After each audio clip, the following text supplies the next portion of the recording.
Oh, less than a half hour. Okay. Yeah. You know, when I got into recovery, this 13 years ago. It's been 13 years. Congratulations. Now, is Yay. that through AA or is that through Well, school?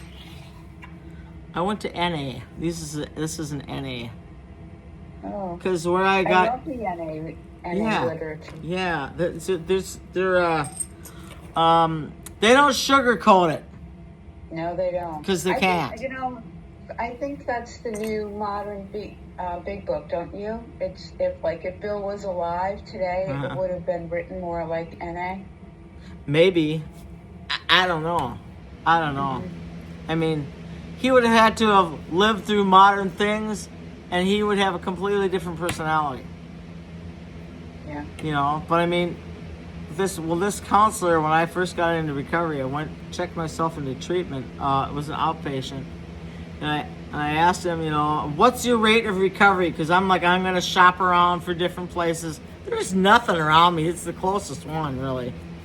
And he says it's 100% for those who follow suggestions. I said, oh, I want that. I want 100%. Because I'm like, I cannot fail. If I do this, because I've decided I'm going to do it, I am not going to fail. I don't care what it takes. I will not be a failure. So that's been my driving motivation is like, I can't fail. I can't, no matter what happens, I cannot fail. It would kill me if I failed. So I never see you as a failure. But you know what? That's where my mindset was when I got into recovery, because I was just messed up. I used to believe that if I don't say it out loud, it is not true. What does that mean? It means you can do whatever you want as long as you don't say it out loud. It's not true if I don't say it out loud, so I don't know. I had myself convinced that I knew what I was doing, right? Yeah. yeah. That's the addict way. So, first 5 years I spent in recovery in Narcotics Anonymous, and it went along pretty good. I got a really, really great sponsor after, fumbling around with the first, couple temporary ones, and thank God for her, because if it weren't for her, I wouldn't be here. I would not be here. Because when I did that step, I think it was a step 7 where you say, maybe it was step 3 we say, I read, why would God care about me? And I was just like, oh, I don't believe this. And she just said, well, because he loves you. And she said it in a way that just ripped me open. Nice. And I just cried because I'm like, oh, nobody has ever told me that in a way that I really believed them. But she did. She did. Oh my God. I thank God for her every day. Every day. And if there's anything I can ever do to help her, I am at her beck and call, really. But 5 years into recovery and NA, I realized that, hey, I'm buying bigger clothes, I'm buying bigger pants. Damn it. I gotta buy bigger underwear. And I looked at my underwear and I'm like, oh, these are old lady underwear. And I just bawled. And that was me. I was like 55. Yeah, something like that. So then I looked into OA because I'm like, I don't have 100% here. That motherfucker, that counselor, I told him that I was going to give it 110%. I was going to prove to him that it would not work for me. Okay. And I'm still trying to prove to him that this is not working for me. All right? Because it's not 100% if I'm still struggling around the food. Well, it's just another area it popped up on. Right, because they said watch out, for other addictions popping up, substitute addictions. You'll have those come up, but the food is a different animal because you must eat. You must eat. Alcohol, you must not touch it. Food, you must touch it at all costs. So they're worlds apart. I don't think that we can treat food the same as alcohol, even though, you know, the big book says do this, you know, and follow along. You know, I was reading in the big book the other day that where he says it gets to the point we don't even swear it off. How many times did I do that? Over and over. But see, with the food, we try to swear off sugar and flour, and we can't do it. Nope. Food is not the same as alcohol. It's not. You can't follow the steps the same because it has a different cause.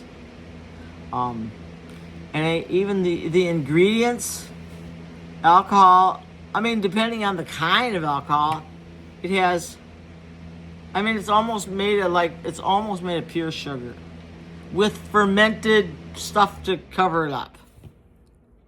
The fermentation is what changes your cognitive abilities.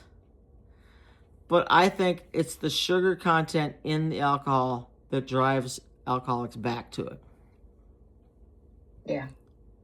So they cannot touch alcohol. But, you know, they say they could eat candy. Some of them, they can't eat candy because there's a lot of really large people in AA. Right? Right. There's a lot of compulsive overeaters in AA. Right, because they right. think that's how they get off of the alcohol. They eat the candies. That's, you know what? That's how I did my first 5 years. I ate my way through my first 5 years, not realizing that I had a deeper issue. So, where was I going with this? So now I'm still looking for that 100% because I swore that counselor was going to eat his words. It's like he gave me a challenge, 100%. I'm going to take you at your word, motherfucker. But if you're lying to me, I'm coming back to you. And I still haven't seen him since I got my 13-year medallion in September.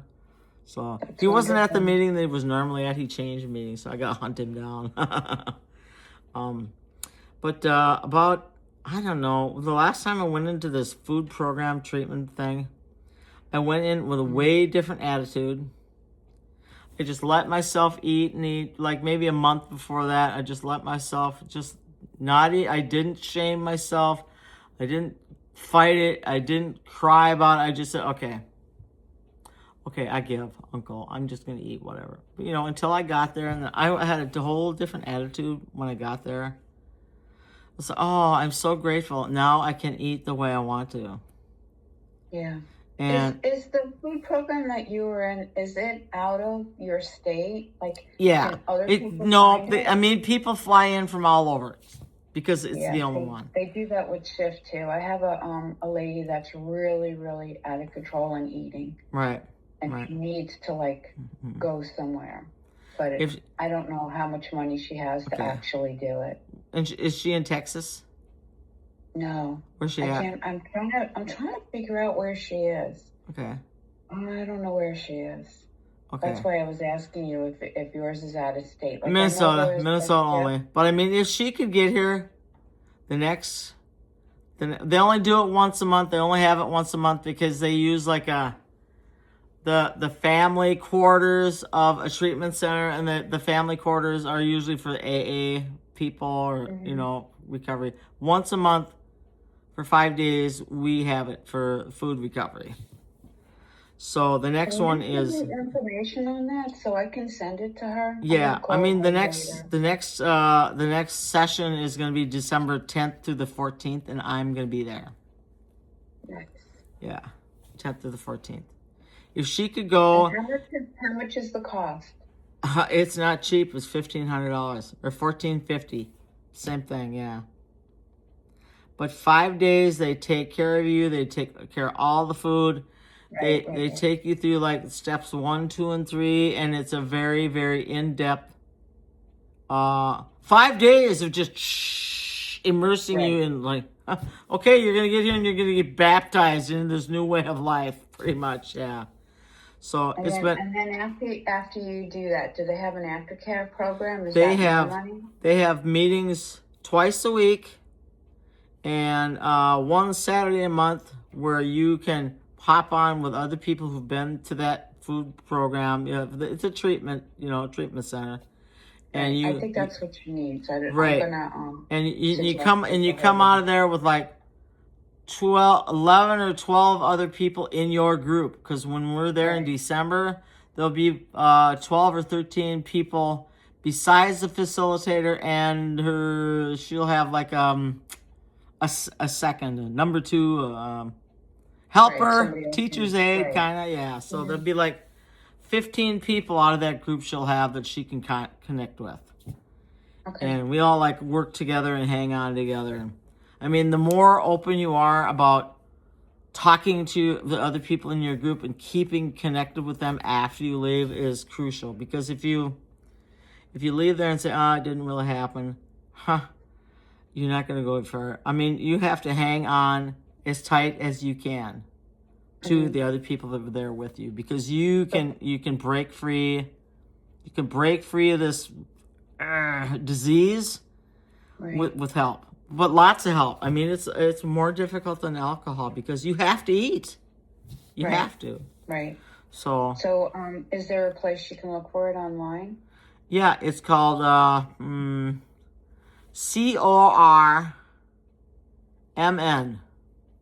MN as in Nancy? As in Minnesota, MN. Yeah. The initials Mary of Nancy. Mary Nancy, yeah, okay. CORMN.org. Okay. Yeah. Because every time I talk to her, it's the woe is me. I'll never get abstinent. I have all this going on. If I could just go away somewhere, I'd do so much better. But I don't know how. I think money will be an issue, honestly. But you know what? If you don't invest in yourself, you will flounder for your entire life. Right. Even if she has to put it on a fucking credit card, do it. Yeah. Because you can always pay the credit card off, but you can't always get the opportunity to change your life. Right. And these guys, they really want to get like other locations, but nothing has come up where, I don't know, dedicated people in different areas have gone, yeah, we got to do this. I mean, everybody's still trying to like get abstinent themselves. There hasn't been anybody that has like, I mean, the place has only been going since 2009, I think. Wow, it's a long time. Yeah, but still, in the treatment world, it ain't hard. It's not a drop in the bucket. Yeah. So, and what else? So I said to this counselor, I said, I want 100%. I have still been looking for 100%. And the only person, when you go to like conventions and meetings and, all the recovery avenues, I hear people talking about this is how you get there. This is how you get the experience. This is how you get the spiritual awakening. This is how you do it. This is how you do it. This is how you do it. Nobody talks about this is what you do when you've had it. Nobody. Yeah. So that's my dilemma. I've had it. Now what do I do? You keep going higher and higher. But I mean, I talk to other people and they say, oh, well, everybody has, I mean, here's the big one. Everybody has the right to choose their own conception of a higher power. Well, I'm not saying anything against that. I'm just saying I've had this spiritual awakening now. Now that I've gotten there, what do I do next? Keep working the steps, working with others, and you keep going to a higher level with your higher power. But there's got to be more, because with the spiritual awakening that I've had is so much huge. You know how I think I've found this is that who had 100% recovery in all the 12-step program? Who has had 100%? There's only one that's ever been recorded that I know of. Bill Wilson himself. And yet he didn't have 100% recovery. But listen, let me finish. Would we be here if it weren't for him? Nope. when he had his spiritual awakening, his spiritual experience, he went out for 6 months, morning, noon, and night, trying to find someone else that he could pass this on to. 6 whole months. He got people ridiculing him. He got people telling him, go away. We don't want your, whatever you're selling. We don't want your religion. Because he was talking about God, God, God, God, God. And people were like, get out of my face. I don't want to hear that.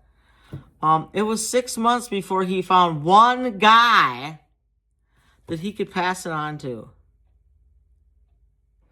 And from that one guy, his experiences mushroomed into over 200 12-step programs. If you want to know who's had a spiritual experience, he did, because of what came after his experience. That one experience with him has exploded to a worldwide recovery. It didn't happen in his lifetime, and maybe he had some issues himself, but look at the result of his experience. Right. Not just for himself, but for the whole world. That's a spiritual experience that I want. What happened with him, what he was able to do, he wasn't even able to do it. He was enabled to do it. That is 100%. That is the 100% that I want. I've studied Bill Wilson, and I have found his autobiography. Mm-hmm. Where did I put that book? I don't have it here. I found his autobiography. It's called Bill W. My First 40 Years. I initially got it from the library, and it was kind of, well, they only let me keep it for 3 weeks. So I had to check it out twice. So the second time I was like, oh, let me hurry up and read through it. And when I got to the end, the last 15 whole pages describe his spiritual experience in depth. In great depth, yeah. So I've made like a whole bunch of copies of that last 15 pages. I've been spreading that around like to meetings.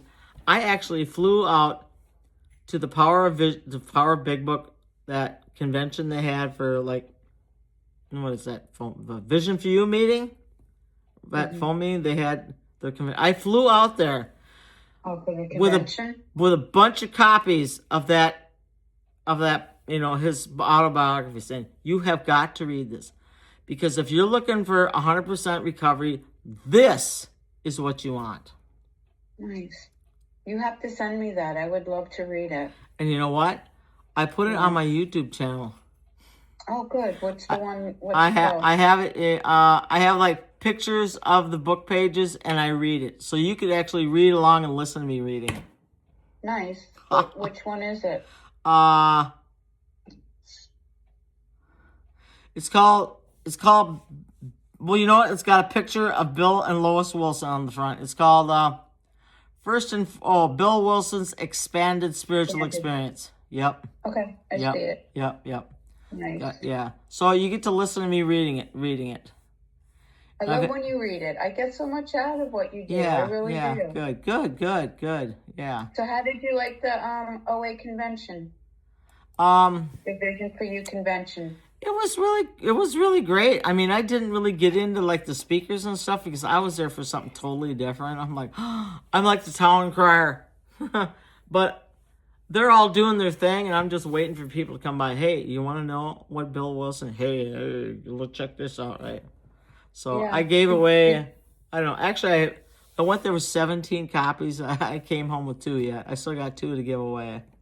Oh, nice. Yeah. I would love for you to give it to me. I'll give it to you, baby. I'll give it to you. Right. Yeah, I'll give it to you. Yeah. You have such a wealth full of knowledge, and you're such a giving person, Gwen. You really are. So did you meet the ladies from the group? The Soul Sisters? I met Kathy. Okay. I met Kathy briefly. And she, I got there like on Friday night, and I was supposed to leave on Saturday night, and my flight got canceled, and then I got bumped to the next day, which was okay because I still had a hotel room. I had a gal that was looking for a room that stayed with me while I was there. So I was like, yeah, hey, come on down. Here's a room. You can share it with me. And then I went and played the trivia game that they had like on Saturday night. And I ended up on a team called No Second Sandwich. Yeah, no. That's cute. Yeah, there was a guy in there. His name was David Metrell. I'm not sure how you say his name. But he had posted in the bulletin board of the convention ahead of time if anybody wanted to go to Stepping Stones. I said, hey, I'll go to Stepping Stones. I'm not married to the convention. I'll step out on the convention and go. And he had actually gone like maybe the day before I saw it or something. He said, you're the only one that responded to that. And the weird thing is that I had been messaging with him on the bulletin board and then come to the convention, and then we were on the same team for this trivia thing, which he came up with the name, No Second Sandwich. Gotta be food. All right. And then, I sent him a copy of Bill W. Conscious Contact. You know that movie that they came out with? You've seen that, right? Okay. I have. And then he shot back, he goes, oh, my sponsor is actually one of the producers of that movie. Keep sharing it. I'm like, really? You want to tell your sponsor that I would like to talk to him because I think I've had the same experience as Bill W. But of course, like Bill W., nobody is listening to him. Oh yeah. You don't know what you're talking about. But if you haven't had the experience, you're not gonna know. You don't know what it's like, so you can't know. It's like a man will never ever know what it's like to have a baby. I don't care what they think they know. They'll never know. Right? Nope, they won't. They'll never know. Oh, it can't be that bad. You fucker, you don't have the slightest clue. And we know, right? We know. We don't. So tell me what else is going on, because I have to get off in less than 6 minutes. Okay, what else is going on? My dad is now in a nursing home. He's no longer in my house. Maybe I told you that. You said that, yeah. Yeah, he's been gone for a month. Did you lose that lady? Is that why your dad... that had something to do with it. And it's all been for the best, actually. Right. And then I went out to North Carolina in August. I went to this seminar that in my search for God, I came across this website where this guy was doing some teaching and he claims to be Jesus. And with his soulmate, Mary Magdalene, okay? And I came across it because I found a prayer in there. It's a prayer. It was called Prayer for Divine Love. And I thought, hey, that's pretty cool. Who put that out? So I looked their website up and started looking at it and started listening to it. And you know what? I'm going to see if I can find anything wrong with this guy. So far, I've been probably since January. I think I found this website, and I've not been able to find anything that says he's not who he says he is. And I thought, well, he actually he's been like doing seminars throughout the world. He's been teaching on earth for 20 years. Okay. If it sounds impossible, you got to remember, with God, all things are possible. And that means all things. I'm like, okay, yeah, it's possible. I don't know if it's true, but let me find out. So I looked to see if he was going to be in the U.S. He was actually going to be in North Carolina in August. So my daughter and I, we got tickets. The tickets are free to go to the seminar. Everything he does is free. We had to pay for a hotel room and flight to get there. But when we get out there, there were I don't know, there's room for 200 people or something. Not very big groups. That's another story. But there was, they had these books that they had called the Paget Messages. And they had made, I don't know, enough for everybody who attended to go home with one set. Well, 40 people who signed up to come didn't show up. So I came home with 2 sets of these books. And when I got home, my dad was still living in my house. And the minute I got home, that caregiver, she split. She was laying on the couch, sleeping Sunday night when I got home. When I got up Monday morning, she was gone. Gone. Wow. So we had been talking about taking my dad on a trip on a train because he could actually go on a train trip. You know, if you get a car with its own bedroom and its own bathroom, he could do it. And she was a big piece in enabling him to do that. When she left, there was no way. But I thought, damn it, I'm still gonna go. So when she split, I said, okay, now's the time for him to go to the nursing home. So pretty much within days, I had him going to the nursing home. And I said, you know what? If I don't do it now, take that train trip myself now, I'll never do it.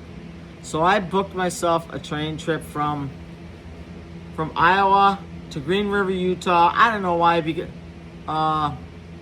Arches National Park, right? It's beautiful there. And you know how Bill Wilson talks about walking through an arch to the spiritual freedom, building an arch and walking. And I'm like, oh, I want to walk through an arch. Well, I walked through a little bitty arch that had like a float of a watermelon in it. That's the only arch I could find. But you didn't see the big one?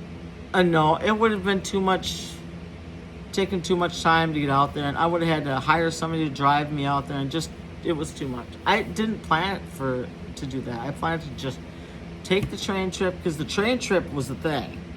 Right. So I thought, okay, God, if I'm supposed to give this set of books to somebody, you're gonna have to tell me who it is. And I know somebody in this treatment place that's from Utah. I thought, well, maybe God wants me to give it to somebody who's Mormon. I don't know. I have a great aunt who was married to a Mormon, but I don't think there's any relatives on that side. I kind of looked to see if there's anybody there, but nothing came up. So when I booked my train trip back home, I only went out there for like a day, stayed overnight, and then got up and left. I booked a sleeper because I knew I was going to want, some privacy and just chill. And when I got there to the train station, there was this guy sitting there on the train station. I was like, oh, somebody left their toy, and I'm looking around. I gotta find who it belongs to. Whoever left it there had gotten on a train and had either gone all the way that way, or they got on a train and they went all the way that way. It's like, okay, well, I guess I'm gonna have to keep and take care of him, right?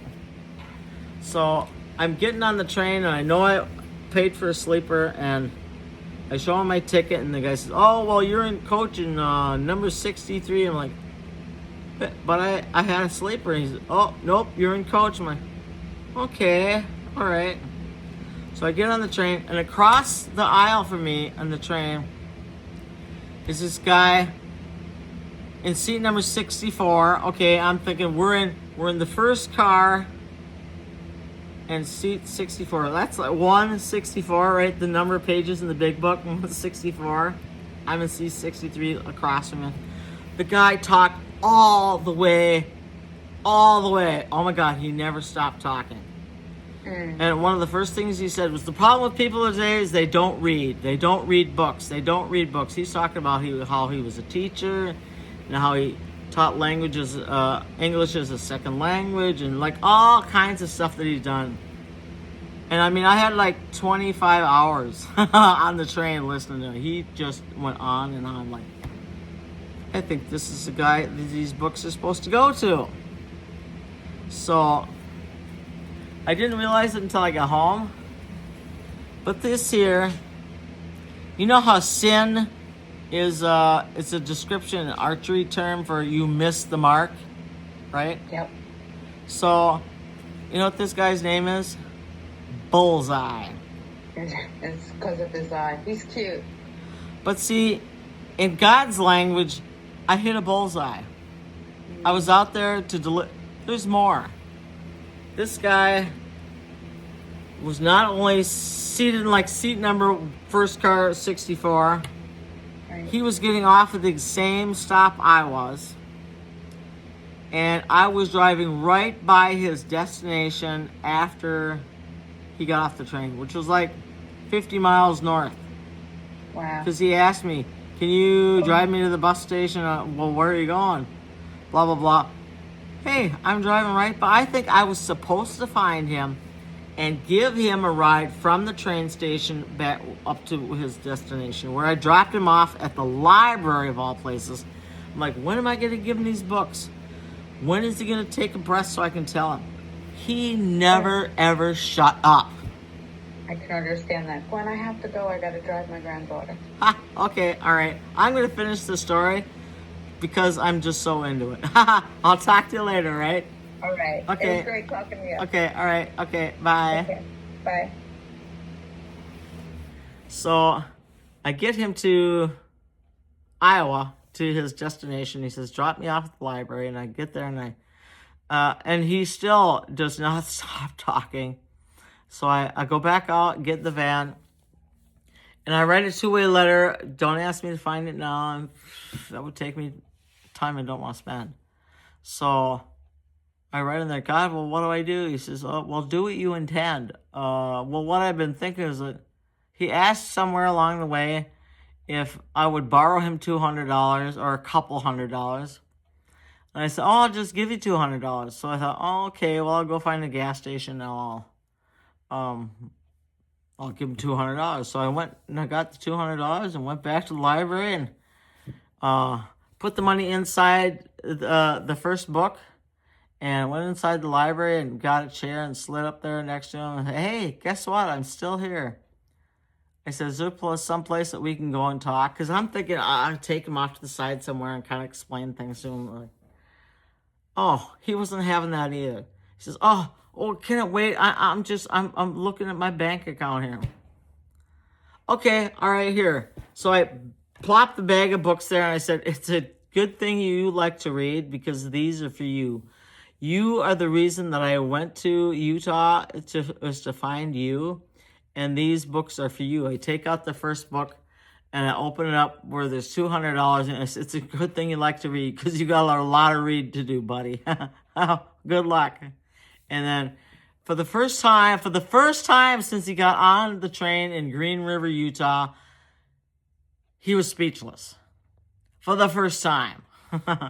So it was just a remarkable journey, and I can do nothing except give all the credit to God because, and he even let me know that I was hitting the mark, the bullseye. That is so cool, isn't it? Yeah. Okay, so that's my story, and I'm sticking to it. Bye.